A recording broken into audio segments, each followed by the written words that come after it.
ఈరోజు మనము టేస్టీ మెత్తళ్ళ కూర ఎలా వండుకోవాలో చూద్దాము. ఈ నెత్తళ్ళ కూర టేస్ట్ అద్దరిపోతుందండి. ఈ విధంగా వండుకుంటే ముందు దీని తయారీ విధానంలోకి వెళ్ళిపోదాము.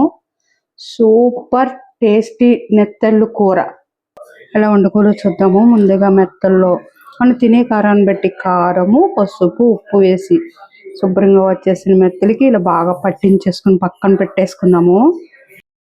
టేస్టీ మసాలా ఇలా అల్లము, వెల్లుల్లి, జీలకర్ర, ధనియాలు, లైట్గా యాలక, లవంగ, దాల్చిన చెక్క, గుమ్మడి గింజలు, జీడిపప్పులు, ఇలా పచ్చి గింజలు వేసి మెత్తగా పేస్ట్ చేస్తాను.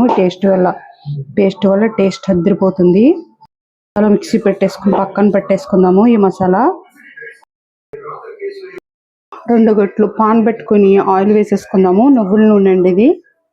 ఇందులో మనము పచ్చిమిరపకాయ, ఇందులోని మళ్ళీ ఉల్లిపాయ ముక్కలు మసాలా మిక్సీ పట్టేసుకున్న తర్వాత మనము ఉల్లిపాయన 2 ఉల్లిపాయలను వేసుకుని అందులోనే మిక్సీ పట్టేసుకోవచ్చండి.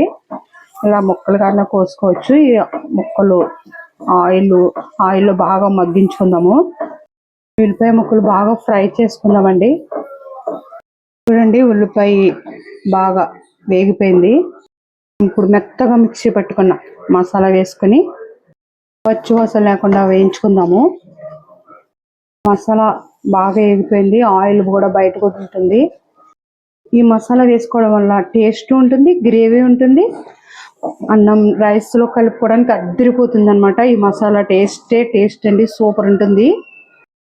మనం ఉప్పు, కారము, పసుపు వేసిన మెత్తలు కూడా వేసుకుని కలిపేసుకుందాము. చూడండి, మెత్తలు బాగా మగ్గిని, కదిపేయకూడదు, విడిపోతాయండి. మగ్గిన తర్వాత జస్ట్ జార కడిగిన వాటరు, ఇందాక ఉప్పు కారం పట్టించుకుని గిన్నె కడిగిన వాటర్ జస్ట్ వేస్తే సరిపోతుంది. కోవాలన్నమాట అండి. మనం ఇప్పుడు ఈ సమయంలోనే కారం చాలపోయినా, ఉప్పు చాలపోయినా చెక్ చేసేసుకుని ఈ సమయంలో వేసుకోవాలి. నేను వేసిన కారం, ఉప్పు పర్ఫెక్ట్గా సరిపోయిందండి. 5 మినిట్స్ ఉడికించుకుంటే కర్రీ అయిపోతుంది. మెత్తల కర్రీ చాలా త్వరగా ఉడికిపోతాయండి. మెత్తల కర్రీ టేస్టీ మెత్తల కర్రీ.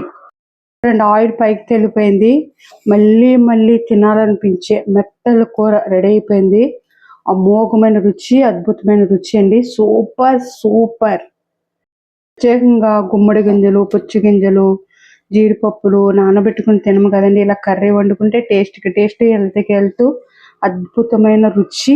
సూపర్ ఉందండి. మీరు కూడా ఒకసారి ట్రై చేయండి. ఈ విధంగా నిజంగా చాలా బాగుందండి. మీకు కనుక వీడియో నచ్చితే లైక్ చేయండి, షేర్ చేయండి, సబ్స్క్రైబ్ చేయండి.